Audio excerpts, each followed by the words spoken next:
Quero convidar você, irmão, a abrir a sua Bíblia em Atos dos Apóstolos, capítulo 27. Nós vamos ler a partir do versículo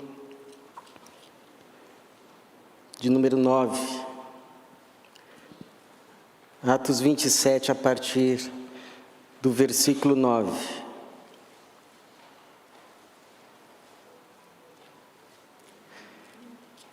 Atos 27, a partir do versículo de número 9.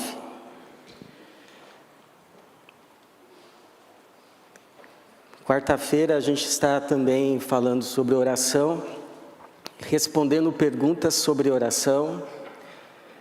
Nessa última quarta-feira tratamos de 3 perguntas. O que é orar em nome de Jesus? Vimos que não é apenas colocar no final da oração o nome de Jesus.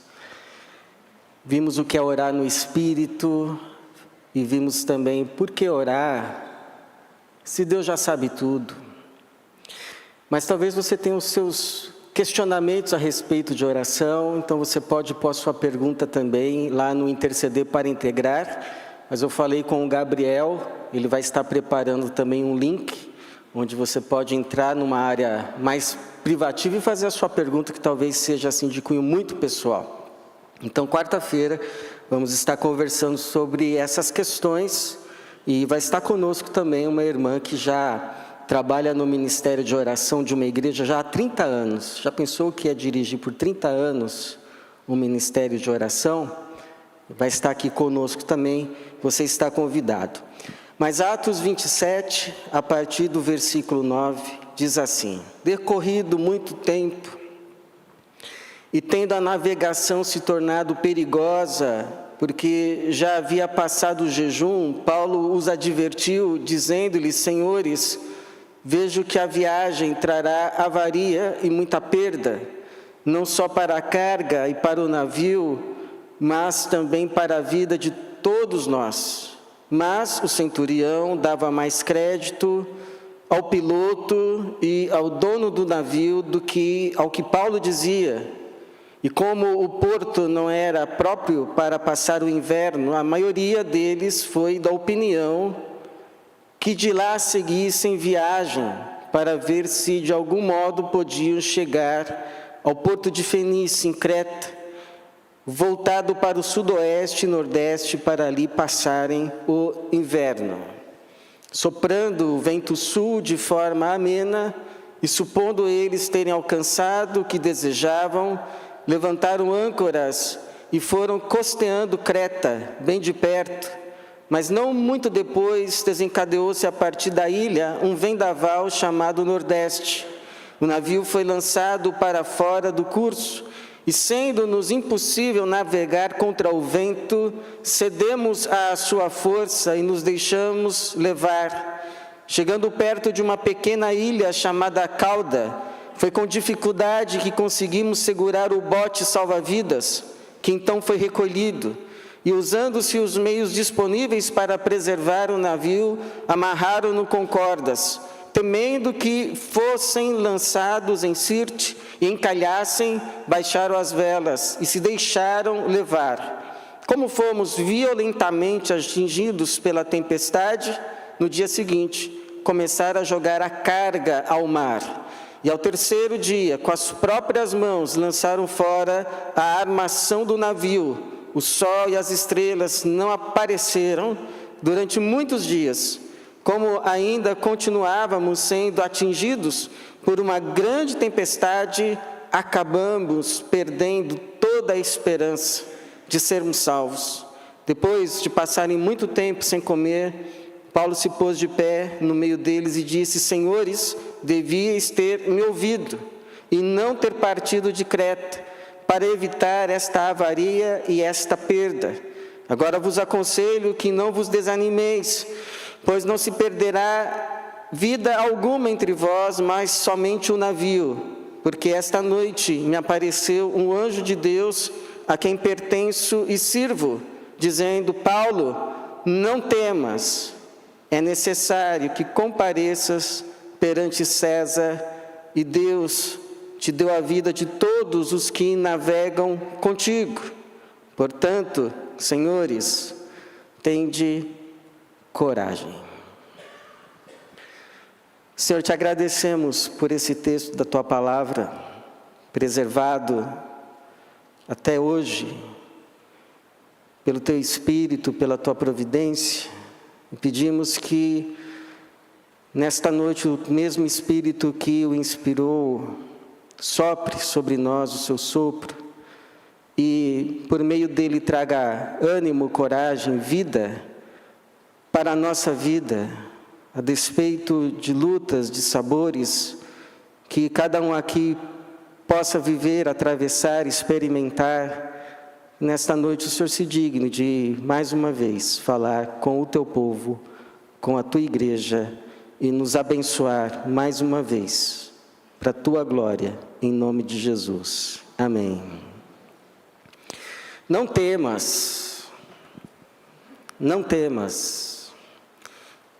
Alguém já disse que não temas é uma das expressões que mais aparecem nas Escrituras, na Bíblia, na palavra escrita de Deus, e de fato, não temas aparece muitas vezes, diversas vezes, repetidas vezes. Por exemplo, em Gênesis 15:1, Deus diz a Abraão: Abraão, não temas, eu sou teu escudo.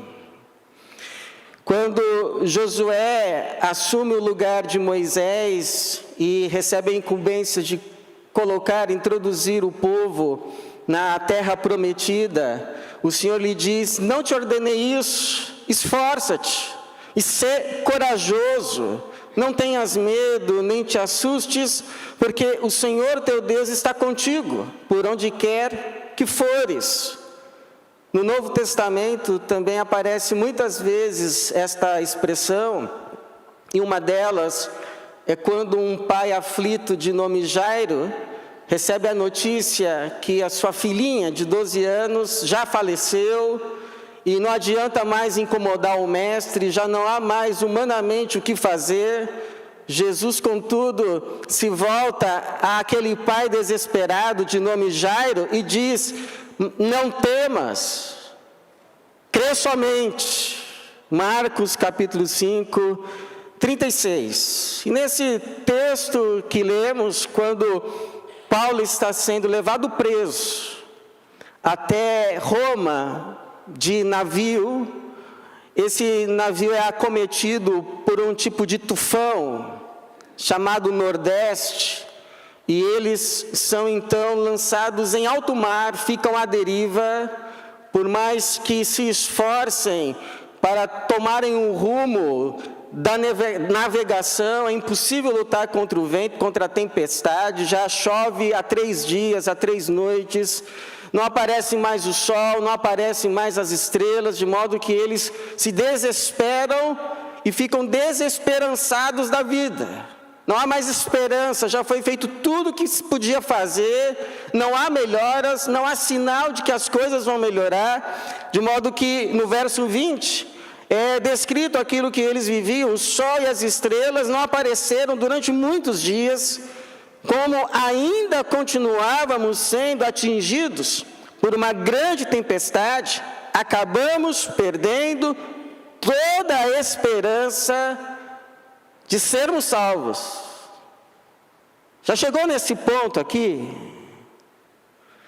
de você já fazer tudo que você podia ter feito e nada melhora? Pelo contrário, quando você pensa que talvez isso resolva, talvez isso pelo menos melhore, amenize, dê um pouco de esperança, as coisas continuam da mesma forma.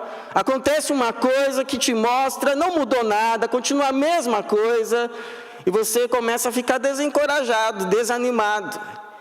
E é nesse contexto de total, completa desesperança, não há mais o que se fazer, estamos à deriva nesse alto mar, essa tempestade não passa, pelo contrário, ela insiste, ela continua, não há expectativa de que amanhã será diferente. É nesse contexto sombrio que um anjo de Deus aparece a Paulo, um anjo da parte do Senhor, e diz a ele o que ele diz, testemunha à tripulação: não temas, é necessário que compareças perante César, e Deus te deu a vida de todos os que navegam contigo.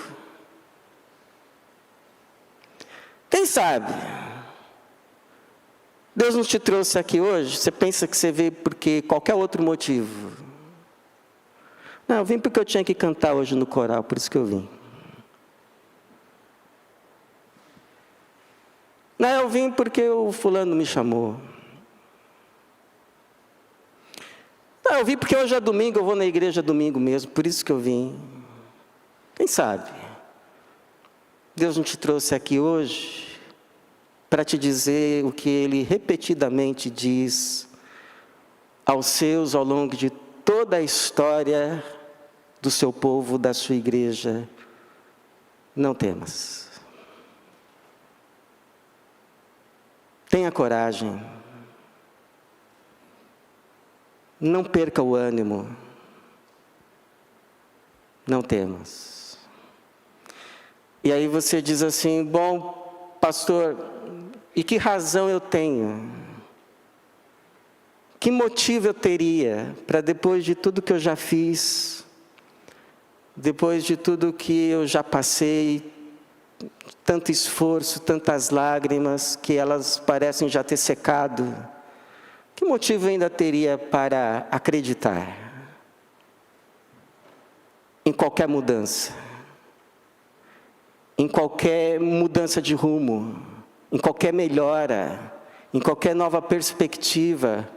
Quais razões para eu não me desanimar, não me desencorajar? Quais razões eu teria para não temer? Quais razões para ter coragem e continuar? Bom, baseado nesse texto, eu gostaria de te apresentar alguns motivos. Mas na esperança que não sejam apenas motivos apresentados, mas que sejam sopros da parte de Deus, na tua alma, na tua mente, no teu coração, te trazendo ânimo, te trazendo coragem para continuar. Então, primeiro sopro, primeira resposta: irmão, tem coisas que têm que ser feitas. A gente não faz porque a gente tem prazer, a gente faz porque tem que fazer. Essa foi a primeira razão que o anjo de Deus dá a Paulo para que ele não tema, para que ele tenha coragem. O verso 24: não temas, é necessário que compareças perante César. O que é algo necessário? É algo que precisa ser feito. Tem coisas que a gente faz não porque a gente gosta, não porque a gente queira, não porque a gente se anime a fazer, a gente faz porque tem que fazer, e se não fizer, fica pior. Por exemplo, quem amanhã está feliz da vida de acordar cedo e pegar metrô? Mas tem milhões que amanhã vão fazer isso. E por que vão fazer isso? Porque gostam. Porque tem que fazer. E se não fizer, vai ficar pior. Vai ficar muito pior. Quem é assim que pula de alegria, não vê o dia do dia de tirar o lixo da casa? Nossa, hoje quando eu chegar em casa, vocês não sabem, vou tirar o lixo de casa. Não vejo a hora de chegar em casa, gente. Mas a gente faz por quê? Porque se não fizer, é aquele trabalho que ninguém vê, mas se você não fizer, todo mundo nota. Tem que tirar o lixo, não é só o lixo da casa. Aquelas coisas que não dão prazer, ninguém vê, ninguém sabe, inclusive, o que você faz, mas vai você não fazer. Vai você não fazer. As coisas pioram, então você faz. Quem gosta de fazer exame? Homem, por exemplo, eu não sei, mas eu tenho a impressão que os homens não gostam muito de ir no médico. Mas por que vão? Porque, sabe assim, uma hora chega e pensa, né? Não, deixa eu ir logo, porque vai que eu morro por causa dessa besteira. Não é? Poderia ter ido antes, e ainda dava tempo. Então deixa eu ir logo, porque já pensou se eu morro, deixa a minha esposa sozinha para criar criança? Que covardia. Aí a gente vai, a contragosto, mas vai. Por quê? Porque se não for, piora. Então, queridos irmãos, tem coisas que precisam ser feitas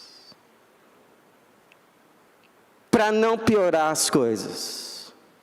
Por isso, em nome de Cristo Jesus, coragem. Coragem. Vai fazer o que tem que fazer. Mas há uma segunda razão que eu espero que seja um sopro de ânimo, de motivação, de razão, de coragem, para a sua alma, para o seu coração. O tempo faz o seu trabalho. Não tem aí um pensamento que diz, dá tempo ao tempo. O problema é que a gente é ansioso, a gente quer queimar etapas, a gente quer que as coisas aconteçam tudo na nossa hora. A gente não é paciente para esperar o tempo de Deus. A gente acha que as coisas são injustas e que elas precisam mudar hoje. E aí a gente acaba piorando ainda mais as coisas. Mas veja assim o caso aqui de Paulo. No começo dessa história, ninguém ouvia Paulo. Quem era Paulo? Paulo, para aquelas pessoas que estavam com ele, para o centurião que estava comandando lá a viagem daqueles presos até Roma, Paulo era só mais um preso. Paulo não era o apóstolo Paulo para eles. Paulo, dentre todos aqueles rostos, era só mais um. Tanto é que no começo dessa história, quando Paulo vai dizer, no versículo de número 10, olha pessoal, eu já estou acostumado a navegar. A gente já chegou no inverno, o inverno é totalmente, a gente já chegou no outono, é totalmente impróprio para navegação, as nuvens estão se formando. Aí o Paulo avisa, eu vejo que essa navegação vai ser de grande avaria para todos. Mas, versículo de número 11, mas o centurião dava mais crédito ao piloto e ao dono do navio do que ao que Paulo dizia. Então não adiantava o Paulo bater boca nessa hora. Não era a hora. Por quê? Porque o Paulo era só mais um. Mas o tempo passou, a chuva veio, o vento soprou, tufão, tempestade, tribulação, angústia. 3 dias já, e nada do que eles faziam, por mais peritos que fossem, nada dava certo, e o barco cada vez pior, cada vez pior. Aí começaram a ouvir Paulo, e o centurião passou a dar ouvidos mais a Paulo do que qualquer outra pessoa. Tanto é que quando Paulo vê um movimento estranho na embarcação, os marinheiros mandando o bote, jogando o bote salva-vidas no mar, em vez de estar lá tentando controlar as coisas, o Paulo observa um movimento estranho, os marinheiros pegam um bote e jogam no mar e dão a desculpa, a gente vai descer, viu pessoal, só para a gente tentar lançar a âncora. O Paulo, opa. Aí o Paulo diz assim, no versículo 31, Paulo disse ao centurião, E aos soldados: se estes homens não ficarem no navio, não podereis salvar-vos. E agora, qual é a resposta? Não só do centurião, mas dos soldados. Verso 32. Então o que? Debaixo dessa palavra do Paulo, os soldados cortaram os cabos do bote e o deixaram cair. Foi ouvido.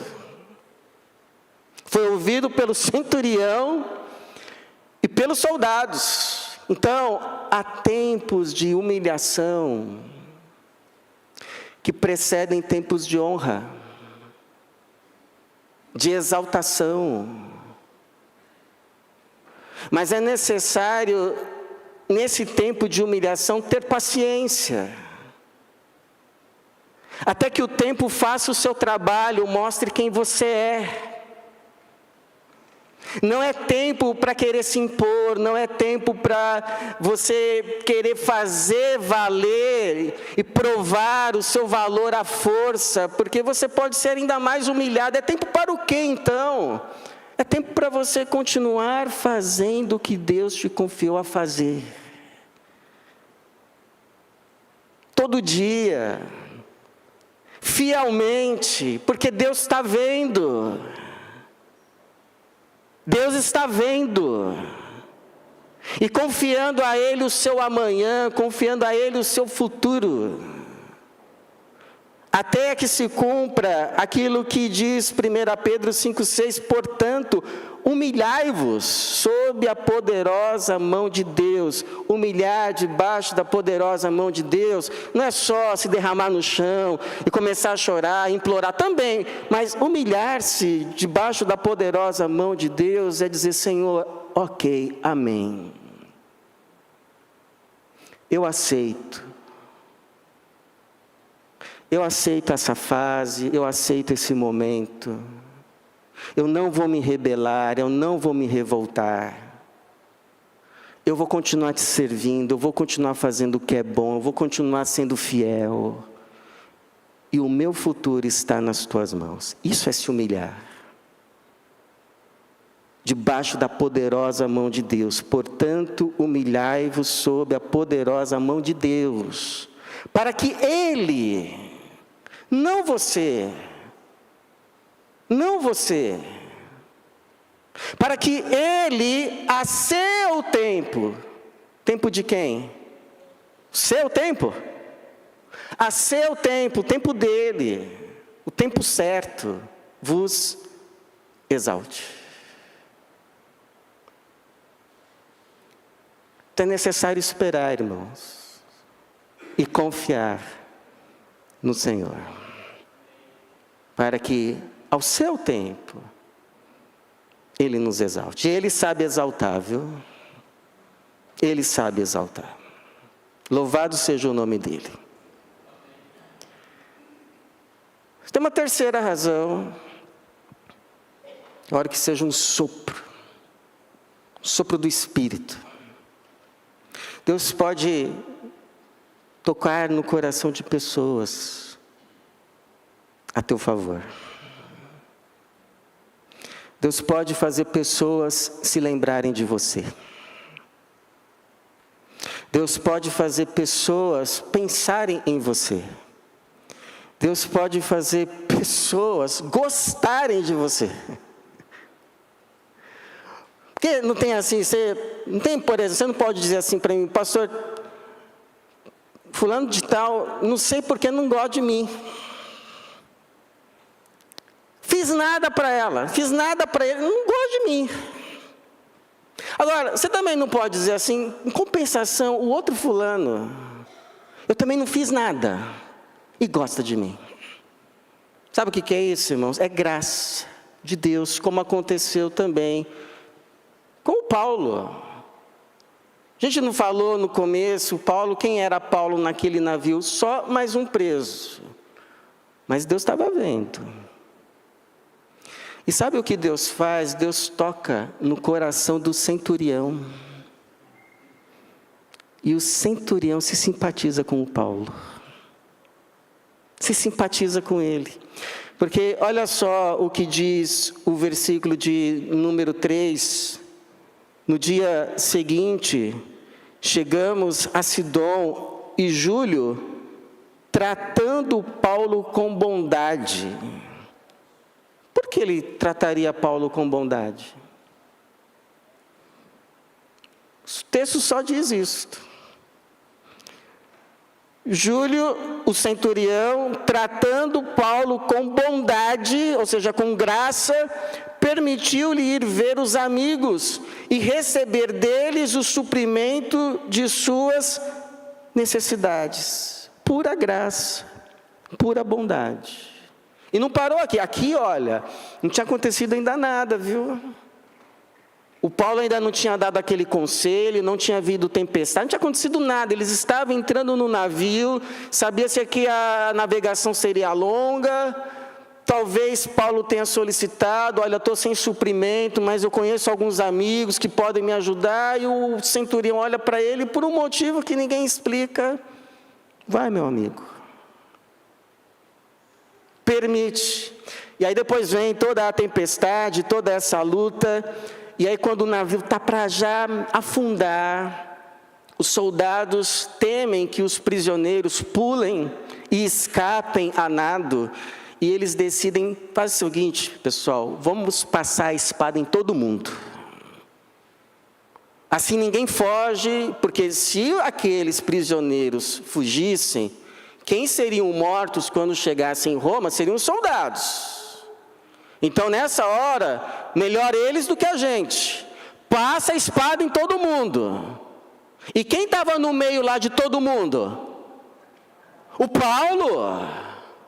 Mas Deus estava olhando. Você pode se sentir só mais um na multidão. Mas Deus está olhando. É igual quando o filho vai cantar no meio de uma multidão. O pai consegue enxergar o filho. O pai e a mãe conseguem enxergar a filha. Mesma coisa Deus. Você pode estar no meio da multidão, ser só mais um número, só mais um. Deus consegue te enxergar lá. Então estavam os presos, soldados começaram a desembainhar a espada. Pode fazer fila. E Paulo lá no meio, só mais um. Mas olha só, verso 43. Mas o centurião, de novo o centurião, gostou do Paulo. Mas o centurião, querendo salvar Paulo, impediu-lhes este intento. E mandou que os que pudessem nadar fossem os primeiros a lançar-se ao mar e alcançar a terra. Olha o que dizia o 42 antes. Então os soldados decidiram matar os prisioneiros para que nenhum deles fugisse, escapando a nado. Essa era a determinação. Mas o centurião, querendo salvar Paulo, impediu-lhes este intento. Irmãos, e hoje as coisas não mudaram, viu? Hoje em dia, em que vale cada um por si, Deus por todos, e você é problema teu, receber a solidariedade e a empatia de alguém, acredite, é uma graça de Deus. Então, se tem alguém aí no meio da sua luta, no meio dos seus desesperos, mas você olha assim e você vê pelo menos uma pessoa que se solidariza com a sua dor, que é empático à tua luta e que em momentos te ajuda, dê graças a Deus. Essa é uma graça de Deus na tua vida. Então não vai pisar nessa pessoa, por favor. Porque às vezes acontece isso, né? A dor da pessoa é tão grande que até quem vai ajudar é pisada por ela. A pessoa está querendo te ajudar. Você vai pisar. Agradeça a Deus. É uma graça de Deus na tua vida.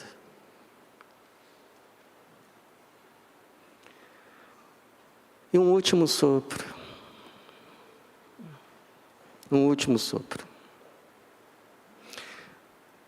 Tudo que Deus espera de você, irmão, irmã,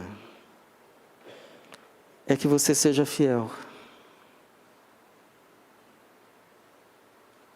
Sabia? Deus não é o seu patrão. Ele não está esperando resultados. Ele não está esperando performance. Ele não está cobrando desempenho. A única coisa que Deus espera de você é que você seja fiel no que Ele te confiou a fazer. Ou seja, você está fazendo o seu melhor? Você está fazendo tudo o que você pode fazer? É isso. O que se espera dos dispenseiros é que eles se encontrem fiéis. Estava conversando hoje com um irmão, e ele na sua angústia, desabafou, me disse: pastor, eu não sei o que Deus quer de mim. E eu disse a ele: irmão, a única coisa que Deus espera de você é que você seja fiel. E você já está sendo. O resultado é com o Senhor. Porque é verdade, irmãos, tem uma coisa que traz frustração, desencorajamento, não é a gente lutar, trabalhar, fazer, insistir, e as coisas não acontecem, as coisas não mudam, as coisas não são como a gente gostaria que fossem, como a gente entende que deveriam ser, isso vai trazendo desânimo. Mas olha só aqui, para a gente encerrar, o caso do Paulo. Sabe qual era o plano de Paulo? Se você for ler nas cartas, o plano de Paulo era o seguinte: olha, eu vou entregar uma oferta das igrejas lá em Jerusalém, para os cristãos pobres que estão lá passando necessidade, oferta de todas as igrejas, para a igreja em Jerusalém. Aí de lá eu penso em ir à Espanha, eu quero levar o evangelho à Espanha, mas eu vou passar por Roma. E aí ele escreve a carta aos Romanos, que nós temos na Bíblia. E lá no final da carta ele diz assim: eu estou indo para a Espanha, eu vou para Jerusalém, vou entregar lá uma oferta, mas de lá eu estou partindo para a Espanha, só que eu vou passar aí por Roma, para estar com vocês. Eu espero ter um tempo de refrigério com vocês, e eu espero receber uma oferta de vocês para chegar na Espanha. Esse era o plano do Paulo. Então, depois de ele cumprir lá a missão de levar as ofertas para Jerusalém, o plano dele: ir para a Espanha, passar por Roma, ficar lá uma semana com os irmãos, ter um pouquinho, de descanso, de refrigério, ser equipado por eles e pregar o evangelho na Espanha. Eu acho que era assim que o Paulo pensava em terminar suas missões, na Espanha. Mas quando ele chega em Jerusalém, irmãos, não acontece nada. Nada como ele pensava. Ele é acusado de levar pagão para dentro do templo, uma calúnia. Começa um alvoroço, uma gritaria: chegou esse homem aqui que tem falado contra a lei de Moisés. Aí os fecharam o templo, jogaram ele, o açoitaram. Aí, se não é lá um centurião romano, teriam o despedaçado. Aí ele é levado preso, colocado nesse navio. O navio naufraga. Aí quando ele chega na ilha, está todo mundo com frio, ele sempre disposto, sempre solícito, começa a pegar lá gravetos para colocar no fogo, para esquentar a fogueira. Aí de um graveto lá sai uma víbora, morde a mão dele. Aí os nativos começam a dizer: vai morrer, vai inchar, vai morrer. Aí não morre. Só que aí, irmãos, ele é levado preso, ele chega assim em Roma, mas ele fica preso numa casa,